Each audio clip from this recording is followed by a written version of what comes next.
Il punto a spina di pesce doppio è una lavorazione ad uncinetto semplice, compatta, adatta a qualunque tipologia di filato e con caratteristiche uniche che lo rendono perfetto per tutti i nostri progetti a pannello. Scopriamolo insieme in questo video tutorial.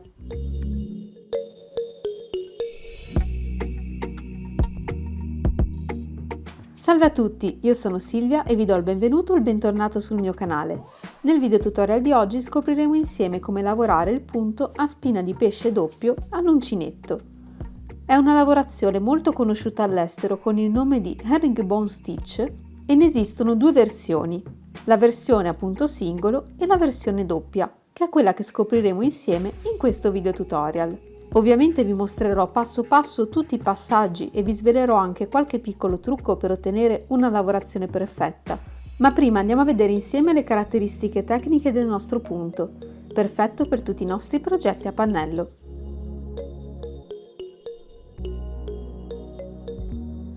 È una lavorazione che non ha bisogno di nessun multiplo, ci basta semplicemente avviare il numero di catenelle necessario per il nostro progetto e poi continuare a ripetere i giri di lavorazione finché il pannello non raggiunge la lunghezza che più ci piace. Può essere lavorato con qualsiasi tipologia di filato, in questo video me lo vedrete lavorare con la lana utilizzando un filato monocolore, può ovviamente essere lavorato anche con filati sfumati. È un punto perfetto anche per principianti, ci basta conoscere le basi del lavoro ad uncinetto, la catenella e la maglia alta, che vedremo però lavorata in un modo un po' particolare, ovviamente passo passo.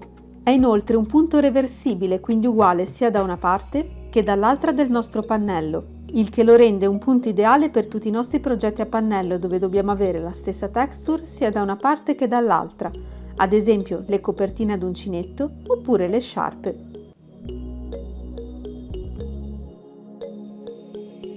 Per eseguire questo punto non abbiamo un multiplo di catenelle iniziali da rispettare, andiamo semplicemente ad avviare tante catenelle quante ne richiede il nostro progetto a pannello.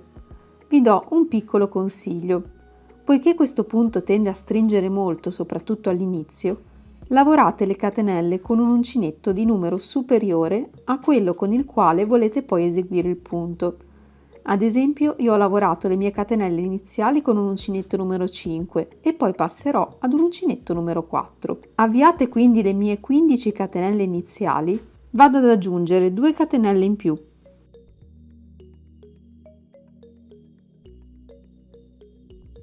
Quindi nel mio caso un totale di 17 catenelle. Devo iniziare a lavorare il mio punto partendo dalla quarta catenella dall'uncinetto. 1, 2, 3 e 4. Carico il filo sull'uncinetto come se dovessi lavorare un punto alto e vado appunto ad entrare nella quarta catenella.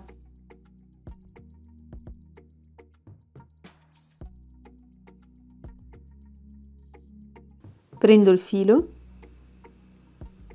e lo porto attraverso. Avrò così un totale di 3 asole sul mio uncinetto, partendo da sinistra 1, 2 e 3. Con la prima asola devo andare a chiudere la seconda senza caricare il filo sull'uncinetto. Prendo quindi la mia prima asola e la passo attraverso la seconda. Passeremo così da 3 asole sull'uncinetto a 2 asole. Carico il filo sull'uncinetto e vado a chiudere solamente la prima asola. In questo modo ricarico il filo e vado a chiudere tutte e due le asole che mi restano. E ho così lavorato il mio primo punto. Vado a lavorare direttamente nella catenella successiva ripetendo gli stessi passaggi. Carico il filo sull'uncinetto, entro nella catenella e porto fuori il filo. Con la prima asola da sinistra vado a chiudere la seconda.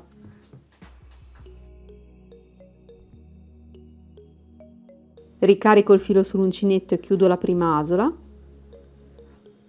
Ricarico nuovamente e chiudo entrambe le asole, ottenendo questo risultato.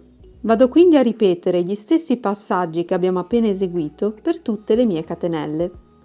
Carico il filo, entro nel punto, porto fuori, Con la prima asola chiudo la seconda, carico il filo, chiudo la prima, ricarico e chiudo entrambe. Ripeto questi passaggi in ciascuna catenella che mi si presenta fino ad arrivare all'ultima. Nell'ultima catenella ripeto nuovamente gli stessi passaggi che ho fatto per tutte le altre catenelle.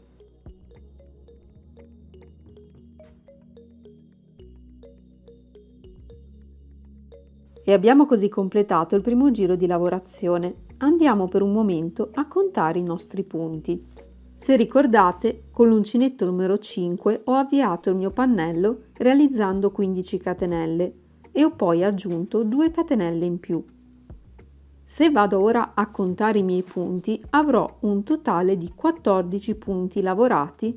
Viene da sé che le 3 catenelle che abbiamo saltato all'inizio della nostra lavorazione sostituiscono il nostro primo punto.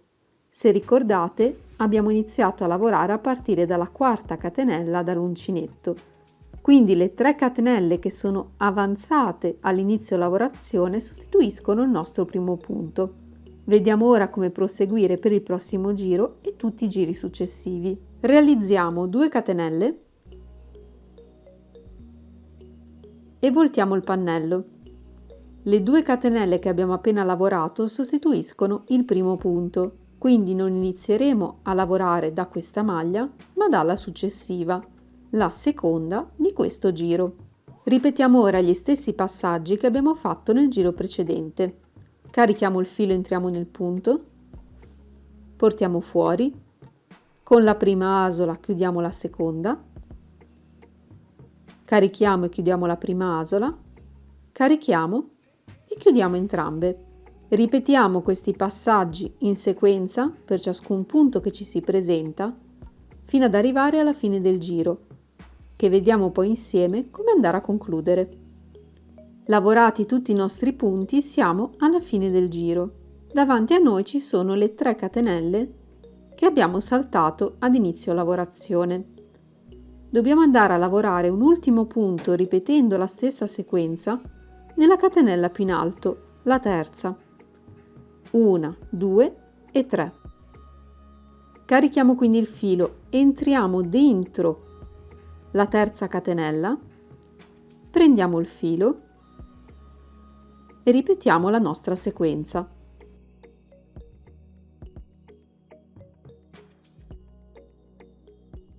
E abbiamo così completato il nostro secondo giro. Per il prossimo giro e tutti i giri successivi dobbiamo andare a ripetere i passaggi che abbiamo appena visto in questo giro.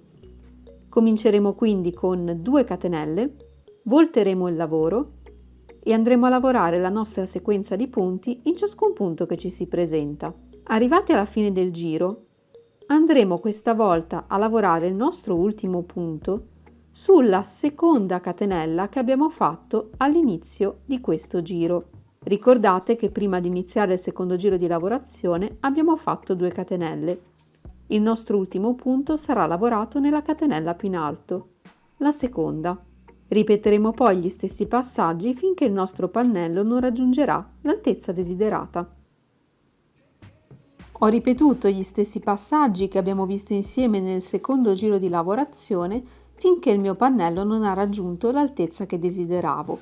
Sono bastati pochissimi giri poiché questo punto, lavorato con una sequenza particolare, cresce molto velocemente e soprattutto crea una texture molto compatta con questo motivo a zig-zag lungo tutto il nostro pannello. Abbiamo visto che ha un punto reversibile, quindi uguale sia da una parte che dall'altra della nostra lavorazione, il che lo rende un punto perfetto per tutti i nostri progetti a pannello dove dobbiamo avere la stessa texture sia da una parte che dall'altra, ad esempio per le copertine ad uncinetto. È un punto molto compatto che dà un effetto molto particolare così in monocolore, immaginatelo con un filato sfumato, un'esplosione di colori con questo effetto a zig-zag. Io spero ovviamente che questo piccolo video tutorial vi sia piaciuto e soprattutto che vi sia stato utile. Se è così, vi invito a lasciarmi un bel pollice in su e a scrivermi un commento per farmi sapere la vostra opinione proprio qui sotto il video. Vi ricordo che qui sul mio canale è presente una playlist chiamata Punti ad uncinetto, dove troverete tantissimi punti perfetti per tutti i vostri progetti a pannello. Perciò con il mio punto a spina di pesce doppio io vi saluto, vi auguro come sempre buona creatività e vi aspetto in un nuovo video sempre qui sul mio canale YouTube.